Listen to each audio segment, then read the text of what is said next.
morning. Late ako nagising ngayon kasi weekend.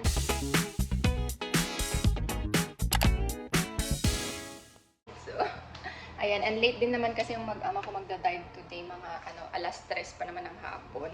So, and prepare tayo ng breakfast. Time check, it's... Wait, let me see. Ayan, 9:58. Tulog, mantika ang person. Nagtitake kasi ako nitong ang tawag dito, yung B-Body Wise na magnesium gummies. And sobrang talaga siya, nakaka-help siya. Like wala akong interrupted sleep, kumbaga. So ayun, push, gawa tayong breakfast. Na ako ng broccoli. Gagamitan natin ito kasi maginit. Yan. And medyo busy ang kusina ko kaya ganito lang yung space natin. Makalat. So meron ako nitong tray. Kasi naka-on na yung oven kaya maingay mga bebe ko na. Magka-crack lang ako ng itlog. Maliliit yung itlog natin kaya 5 pieces.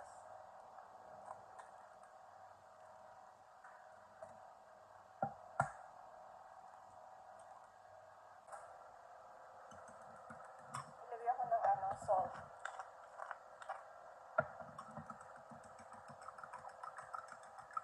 Ayan, pressure cook lang pala to for 1 minute, guys.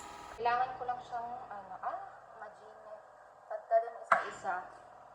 Mamaya, pakita ko na lang sa inyo yung after, guys. Ay, kasha sa frame. Ayan. Pakita ko na lang to after. Magsama-samahin ko lang to. So, eto na siya, guys. Naglagay ako ng mozzarella, tapos corn, and yung ating broccoli. Tapos dito sa side, yung ating itlog. So, ayan.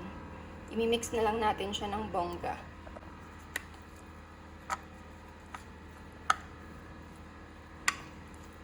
Diba? Mekos-mekos. Parang kulang yung egg. Siguro mag-a-add pa ako.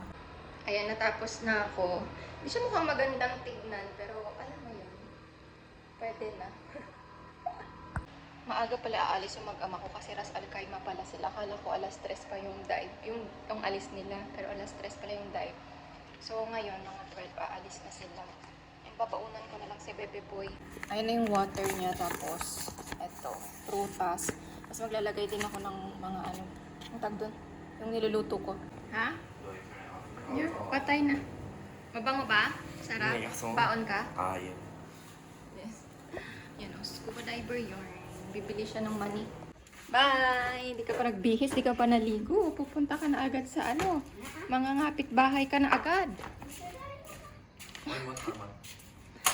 Bye!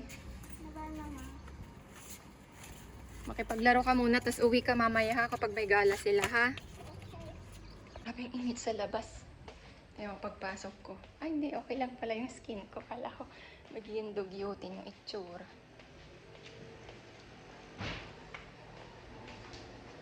Ayan. Yeah? Ha? Sige na, what? What? Quickie. Before your sons come back. Oh, he has extra clothes na? Quickie mo. Sara ulo. Your son has extra clothes already? Did he prepare? Lumayas na yung mga anak niya, kikita. Pasaway na taong to, oy. Kaya natin yung aircon kasi kanina pa naka-on. Mga damit ni Bebe Boy. Ayan na siya. Finish na. I-slice na natin para may pabaon ako sa mag-ama. Ayan, kompleto na ang baon niya. Ano pa bang ilalagay ko? Ayan, idadagdag ko rin pala tong mani na in-order ko kay si Sheila. Kasi 4 in-order ko kahapon. Yung isa binigay ko sa friend ko. Yung 3, inubos nilang mag-ama. So yung isa papabaon ko. Lang. Yan siya, may mga garlic. Siya, beets na siya. Inubos nila agad, nakakaloka. Kunti lang nakain. Where is the latte? Yung Ismos bag. I need to find the key for the gate over there. You don't have a key? I have a key, but I don't know where. Maybe here. We will have both. We will have a both. Bye, Beb. Bye, Mama. Kiss, Mama. How about you? Enjoy! Okay, have fun! Scuba diver. This artificial reef. If you cannot picture under, you picture out in the boat na. Papa, photos. Ay, a GoPro. You're so sweet. Picture of Ismo under, ha? Sige na, not just the fish. I will send it to Italy. You're unfair. Kalungkot tong tatay na to. Kasi sabi ko, ang tawag dito, scuba diver nga kayo, wala mang ebidensya. Eh, yung nanay niya gusto ng picture lagi. Sila as in, every weekend sila nag-scuba, twice a weekend pa. Tapos wala silang picture together or underwater. So, pinakalkal ko sa kanya kung nasan yung GoPro niya. And ayun, nahanap niya. And sana mag-work pa. Natatawa talaga ako. So, ayun mga bebe ko, kain tayo. Ayan, nakakaloka kasi nag-edit ako and hindi siya ma-export ko na nagpo-full na naman siya. But anyway, I'm gonna be adding a sweet and spicy kasi medyo natatabangan ako actually sa kanya.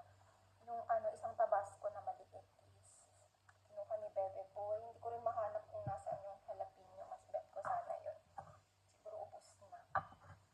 Anyway, kain tayo and mag-end na ako ng vlog mga bebe ko. Wala si Bebe Girl, nandun pa siya sa friend niya. And yung mag-ama is tonight pa makakarating. So ako, linis ligpit mode. And pahinga, cellphone, mag-aaral, and everything. Madami akong kailangan gawin. Depende na lang kung, maipush natin lahat. So, yeah, let's eat. Kain tayo.